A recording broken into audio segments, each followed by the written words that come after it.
we are going to invite Jean Kasudi. And Jean Kasudi from Kenya Fight for the Fakes. And they are running a good campaign here where they are trying to fight the fake products that are gaining entry into our country. And we realize whatever we consume, whatever we take into our body, especially when it is a medicinal product or it contains anything medicinal, they have the potential to be poisons. So and so it's good or it's imperative that we fight such products that are gaining entry into the country and harming so many of us. So I would like to give this session to Jean, and she'll talk to us about what they do, how they are fighting these fake products that are gaining entry into our country. So welcome, Jean.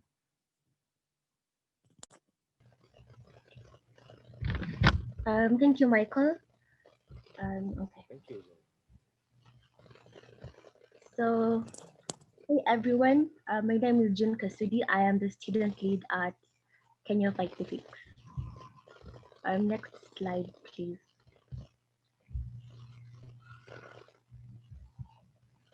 Okay. So Kenya Fight Fix is the Kenyan chapter of the overall Fight the Fix organization that is based in Geneva, Switzerland. We have several other Fight the Fix chapters. We have the UCL Fight the Fix, we have the King's College London Fight the Fix, and we have the Nigerian Fight the Fix. So we thought, why not have a Kenyan chapter? So counterfeit medicines globally pose a huge challenge in trying to get the health treatment outcomes we want, especially in the sub-Saharan Africa, as we do not have developed healthcare systems. They pose a huge challenge in because of poor treatment outcomes, as they lead to adverse drug reactions and insane side effects. And this can eventually lead to death.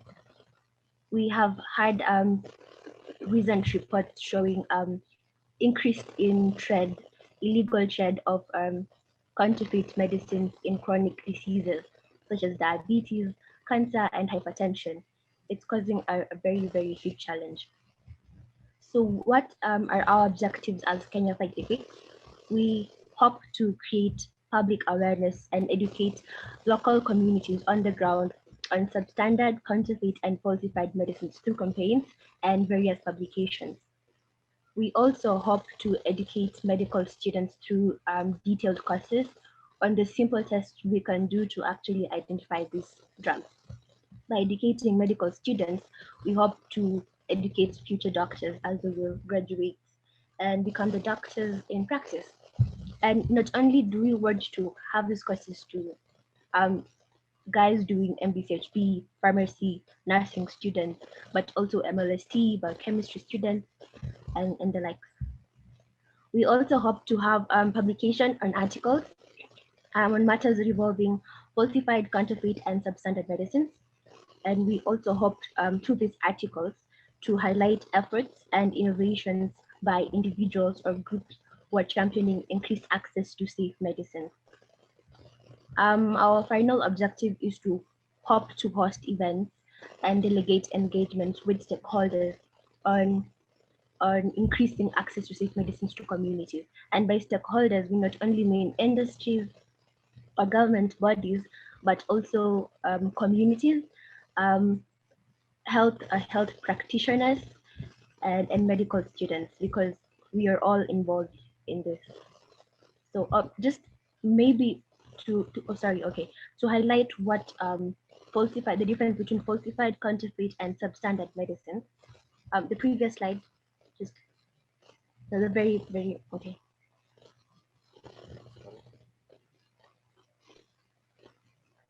Mike, okay, Michael.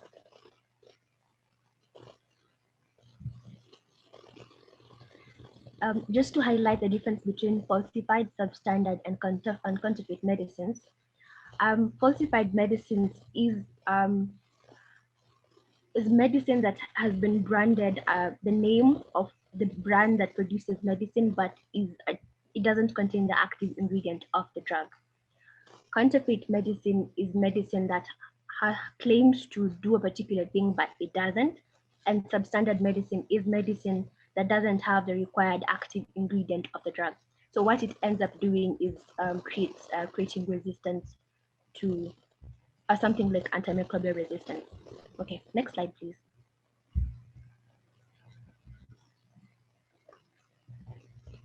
Okay, so here, just a few, I inserted a few images to give you a feel of the critical issue of counterfeit medicines. So this is a graph shown by WHO. Malaria medicine seems to be on the rise. It's a prime target for illicit trade of medicines by these unscrupulous traders. Malaria is endemic in Africa, so definitely they will want to produce counterfeit drugs in malaria. We have antibiotics that is also high on the rise, and especially medical students, I'm sure you've heard of increased antimicrobial resistance in Africa recently. So you can easily correlate it to the substandard, the poor quality of drugs, antibiotics people are receiving. Recent reports have shown an increase in falsified medicines in cancer medicines, hypertension medicines, and diabetes medicines. So these figures have actually gone up. This is quite a back report from quite outdated, just a bit. This is an operation, an interception operation that was carried out by the World Customs Organization, a partnership between the World Customs Organization and the International Institute for Research Against Counterfeit Medicine. During this interception operation, they got to nab over 750 million counterfeit medicines at these seaports. So you wonder what could have happened if they actually went to the mainland. And it's important to note that the war against trafficking in counterfeit medicines should not only be in our national borders as alone. Okay, yeah. Okay, next slide, please. Okay, so what inspired us to start Kenya 536? We had our own shares of experiences with fake medicine. I lost an aunt due to new drugs that the doctor claimed we had in the market, but they were actually not new drugs. So we had adverse drug reactions and insane side effects, and we unfortunately lost her. Nelly, who is the founder of Kenya 536, also had her own experience with counterfeit medicines. So this act inspired us to actually sit down and see, what do we want Kenya 536 to do? What do we not want it to do? How can we involve medical students in advocacy for increased access to safe medicine? We did our own research on how we're going to carry this out. So here's just a couple of articles I thought to include on this. This is 2017. I've included the dates just so that you can realize how the problem still is present. So in 2017, we had a journalist who was doing research on the anti-chokers project, and she wanted to see how the prevalence of counterfeit products in the current market. And during the project, she could not get labs to actually do the analysis of the drugs for two reasons. One, the labs were afraid to piece the PPB reports, to piece the PPB off. Why? Because they had their own reports on the prevalence of counterfeit medicines, which was actually not true. The second reason is the labs that were present they didn't have the necessary equipment and the necessary funds to actually carry out the analysis. So we have a problem of underfunding of our labs to actually carry out analysis of drugs. It's something we should look into. This second article is 2018, 2 years ago. The Cambry had a survey carried out. The survey read that a third of anti-epileptic drugs in Nairobi in both public and private facilities are actually of poor quality. Again, a very big problem. This is a BBC Africa documentary in 2018. showing victims of counterfeit medicines, and the perspectives of pharmacists on it. Okay, and then this other one is a report, a medical expert showing how counterfeit medicines are impacting the treatment of chronic diseases such as cancer, diabetes, and hypertension. I've already mentioned that. And this final one is very recent, 2020, very, very recent, showing how KEBS lack the capacity to carry out inspection of drugs. So what happens is people who are importing the drugs have to outsource foreign laboratories to actually carry out the tests because we have underfunding in our laboratories, and by outsourcing foreign laboratories, we we decrease the shelf life of the current medicines. So by the time the medicines get to the shelves of pharmacies, they're close to the expiry date, which is not good. Michael, I think I lost your screen. Okay, okay, yeah. So what are the best practices as the community, as a patient, because we are all patients eventually. It's your duty to ensure that the person who is dispensing the drug to you is a licensed pharmacist and is a licensed pharmaceutical technician. And you can do this by ensuring they have their names on the name tag when you go to a pharmacist, and clarifying this on the site www.pharmacyboard.kenya.org. Sorry.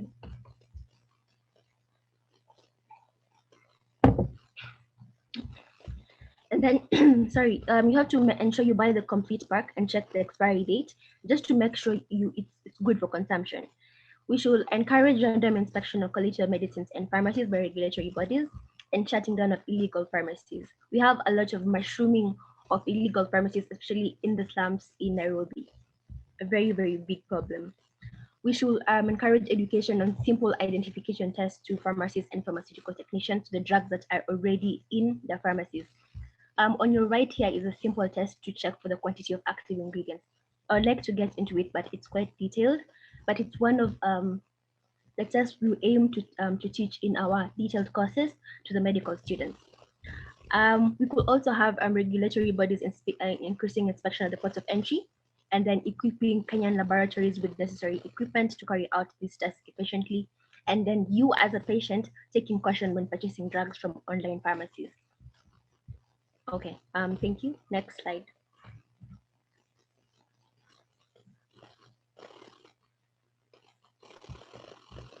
And Mike, okay. So how can policies help in the fight against counterfeit medicines? Well, one is introducing the topic of identification of counterfeit, substandard, and falsified medicines in the curriculum in medical schools. This topic should be inherent in medical schools so that when they actually go into practice, they factor that in when dispensing drugs. Encouraging patient-centered care by pharmacists and pharmaceutical technicians. So not only dispensing the drug to your patient, but also doing a follow-up. Did the drug do well? Did the drug do the job it's supposed to do? Do we have any side effects? Do we have any adverse drug reactions? And by doing that, you can be able to monitor if the drug is actually doing its work, or it's counterfeit, or it's substandard or falsified, and then removing it from your pharmacy. We can also have regulation of online pharmacies or sites. They should have a domain that identifies them as legal. So any pharmacies that won't have a domain should be tracked down and removed from the site. And that we should also have strict policies that ensure imported drugs are thoroughly inspected and analyzed for quality. Okay, thank you. Next slide. So what kind of support do we hope to get from people from Kenya as a country, most likely is to get more students. Okay, I'm sorry, Michael.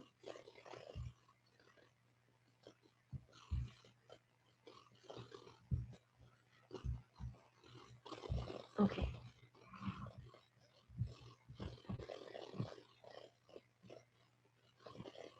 Okay. The next. Okay. Yeah. So getting pharmaceutical industries involved in voicing the issue will be a really great win for the fight against counterfeit medicine. Also getting more students, medical students, and generally just students involved in the organization, as we'll be able to reach more communities in that way. And then getting funding to facilitate hackathons that will lead to generation of innovations on how to deal with identification of counterfeit medicines. Then getting access to community pharmacists and pharmaceutical technicians to encourage running of these simple tests before dispensing these drugs. And then having partnerships with government bodies such as the PPB and the Kenya Anti-Counterfeit Authority. Thank you, thank you.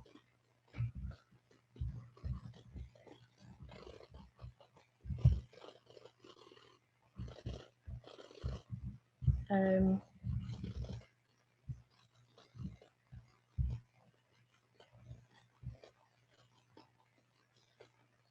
okay, so I see a question from Ali Mangale. Um, you're asking, so the question I want to ask, most of the medicines that people are using are fake, isn't, or some medicine are well in health? I don't, I'm not really getting your question, but um, I think you're asking if we have good medicines. We do have good medicines in Kenya, but we also have an counterfeit medicine present. So we need more regulation to actually have more good medicines in the market. Newton is asking, I didn't get the distinction between falsified, substandard, and counterfeit medicine. Okay. Okay.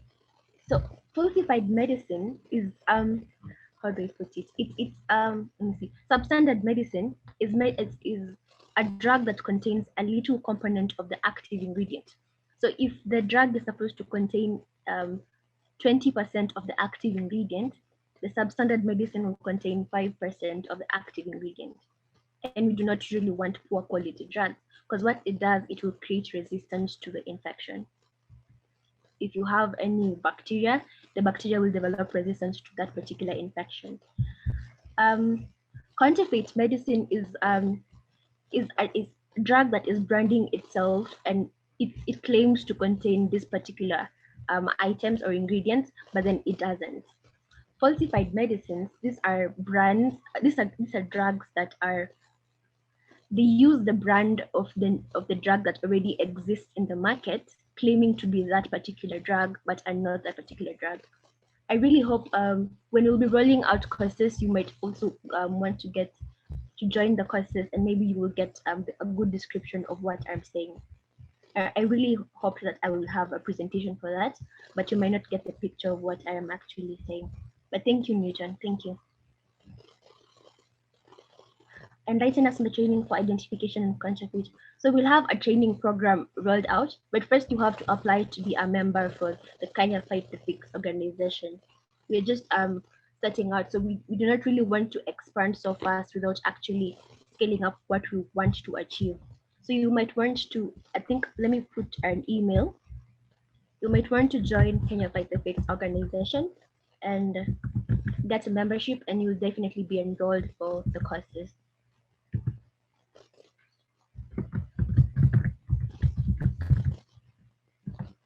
Okay.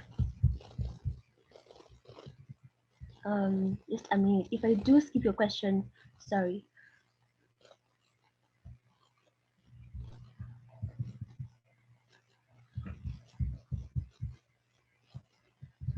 Um, I have shared the contact in case anyone would want to join the organization. We'll definitely arrange for how the courses will be rolled out. Um, I don't know if I have missed any question. Sorry.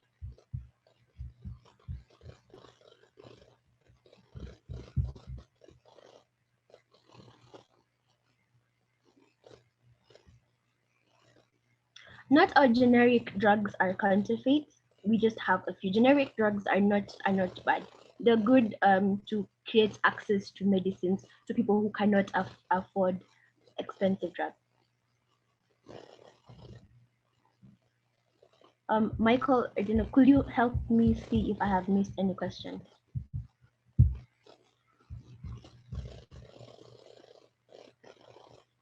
Thank you, Barungo. Thank you. Um, okay, Barungo. So,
well, thank you. Thank you very much. I'm glad you enjoyed the presentation.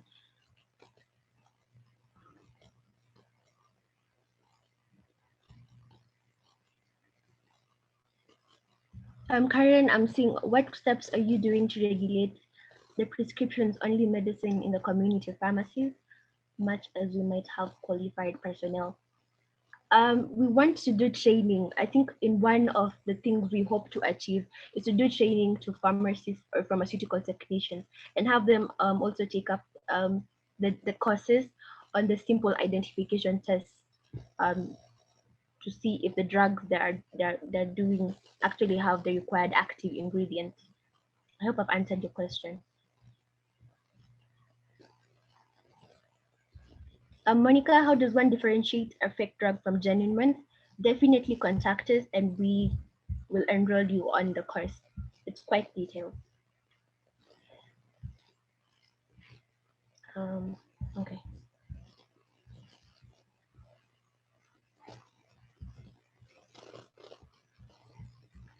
Newton, currently we're not we don't are not including herbal or traditional drugs. We don't have enough expertise on that, but definitely it might be something we will look into in the future.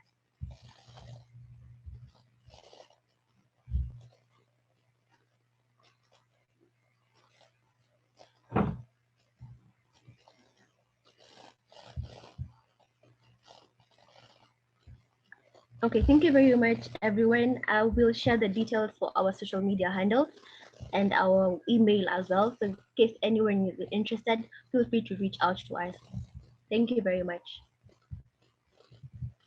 Fake and counterfeit products and the effect that they have on us and our healthcare in general. So thank you so much, and thank you for taking the questions. And I hope you've shared your contacts. We'll share with the participants later if you've not shared, so that they are able to reach out for more questions and for assistance. So thank you so much. If there's anybody I've cut short, please feel free. If you're on our WhatsApp platform, feel free to also engage us on that platform. So thank you so much.